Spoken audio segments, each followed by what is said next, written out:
daming problema ng mundo. Ang daming problema ng Pilipinas. Kahirapan, polusyon, traffic, korupsyon. Pero ang pinakamatinding problema, ano nga bang texture? Oo nga naman. Ano nga bang texture? Kayo, ano sa tingin nyo? Kaya nag-ikot-ikot kami sa Maynila para tanungin naman lang people kung ano nga bang texture.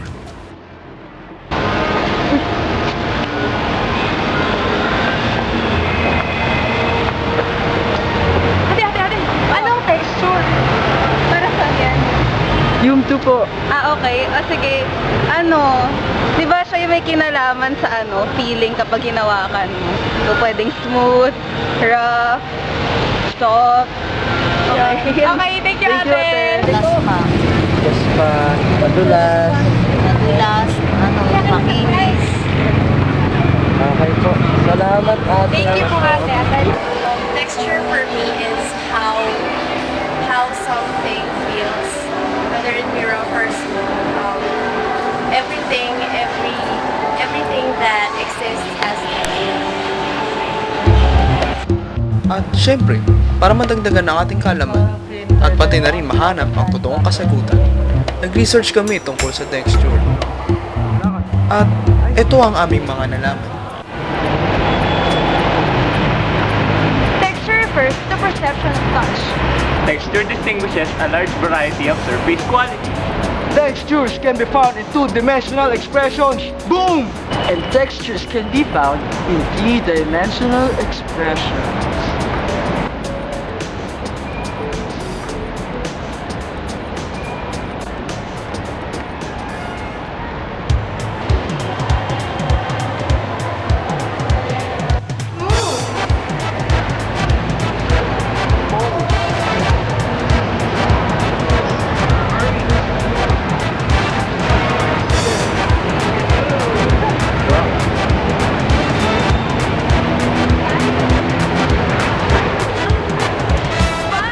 At syempre, marami pang iba.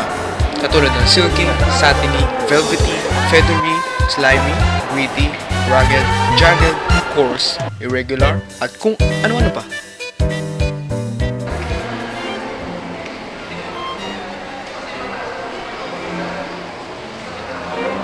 Sa textures, may two-dimensional expressions na pwedeng actual o simulated.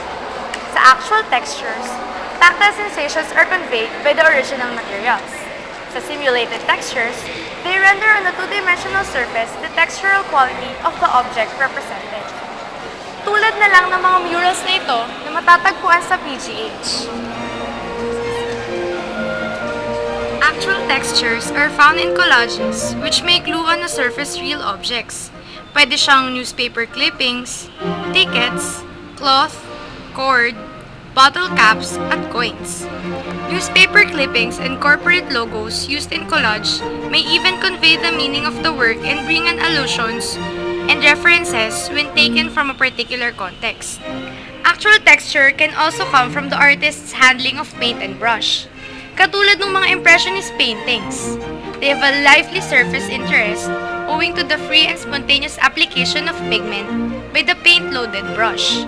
Sa Expressionist works naman ni Van Gogh, pigment was applied literally, forming ridges and clots called impasto, and expressing turbulence of feeling. Isa pang example ng actual texture ay yung medium mismo. Pwede siyang tapestries, textiles, mats, embroidery, at fiber arts. Krisha, paano naman yung nakita nating mural dun sa may PGH lobby? Yun ba? Simulated texture naman yun. Simulated texture is found in paintings which imitate the texture of real objects. Example nito, yung mga Baroque paintings noong 16th at 17th century sa Italy, Netherlands at Spain.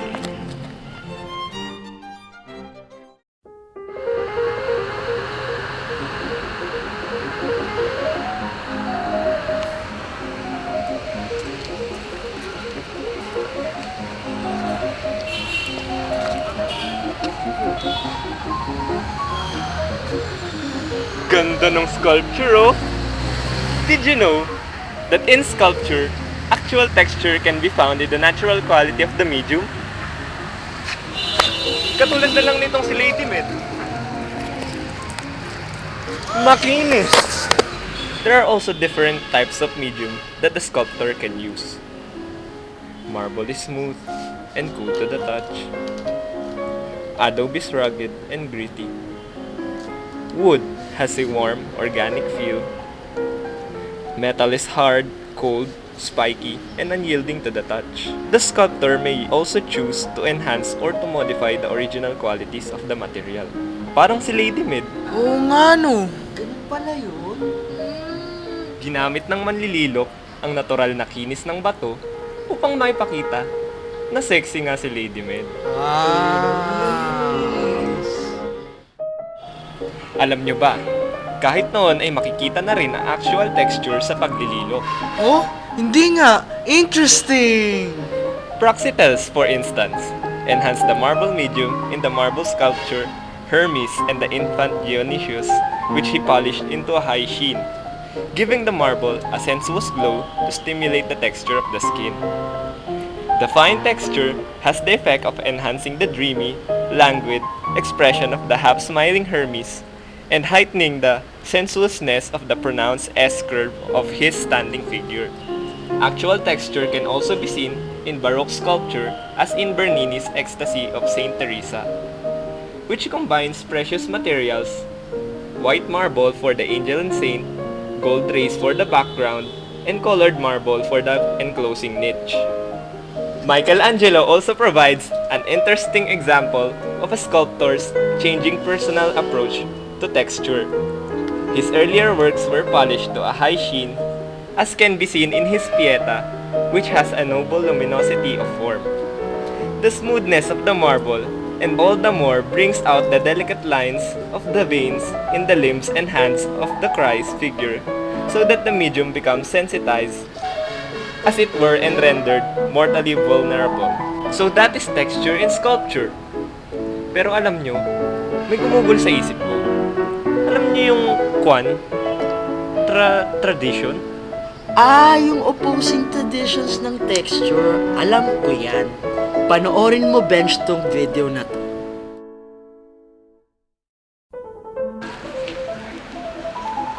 Grabe talaga. Uy, from the study of textures in art, two traditions can be distinguished.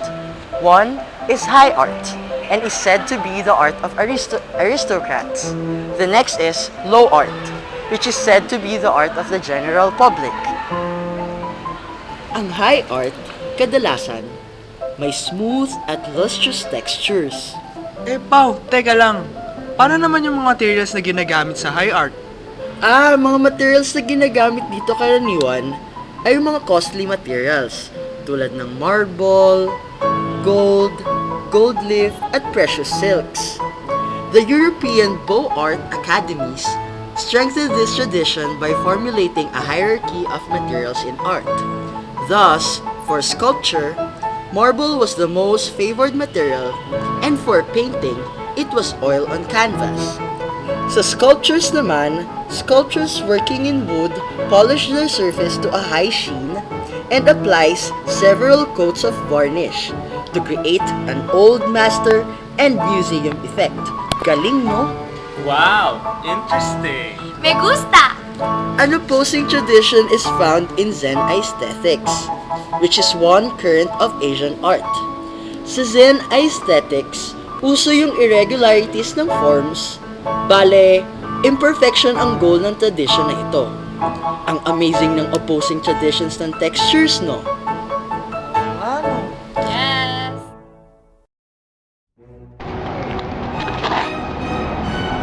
In the West, modernist artists such as Impressionist, Cubist, and Futurist released art from its obligatory conventions of mediums and open endless possibilities in terms of new materials, especially new textures. And of course, techniques producing textures. Sabi nga ni Picasso, The artist is a receptacle for motions that come from all over the place. from the sky, from the earth, from the scrap of paper, from the passing shape, and from the spider's web. Talaga? Kahit ano? Oo, kahit ano.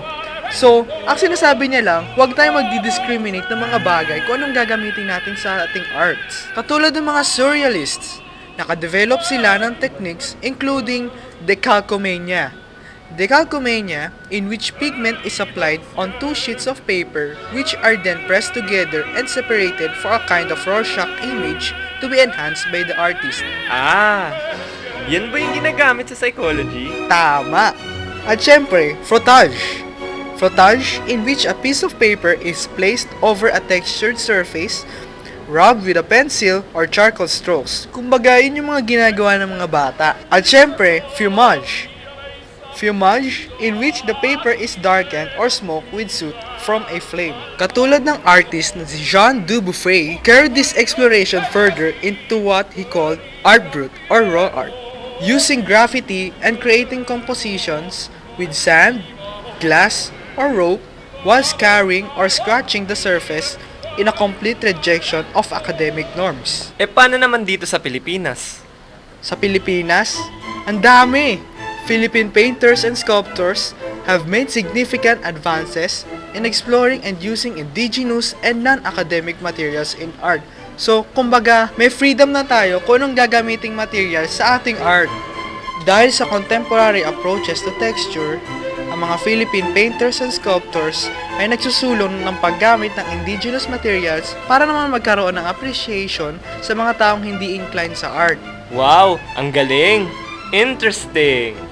Sa katunayan, ang two-dimensional artist na si Kahipe Endaya integrates sa wally paints, crocheted lace, fabrics, and rope to give her social and political themes dito sa Pilipinas. Nagkaroon ng kamalayan sa Pilipinas sa paggamit ng iba't ibang indigenous materials at syempre ng texture na mas mura na, makakatipid pa. Wow! Oo nga no! Mula sa mga natutunan natin ngayon, masasabi natin na pwede tayong gumawa ng artwork mula sa iba't ibang bagay na may iba't ibang texture. Siyempre, artists have to respect and appreciate the natural beauty of materials. Mas maganda kung locally available materials ang gagamitin ng artist to convey the characters of the natural and social setting. And lastly, medium has become an open field for artistic choice, so that the new materials and textures, freed from hierarchizing and obligatory convention, become themselves conveyors of meaning and enter into the structure of meanings of the work of art. At dyan nagtatapos ang aming report tungkol sa texture.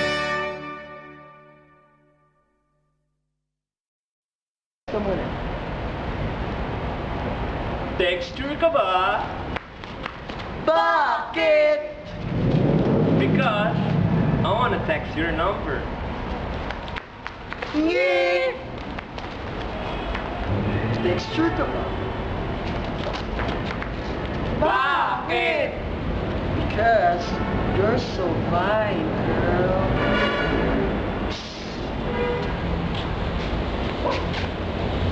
Walang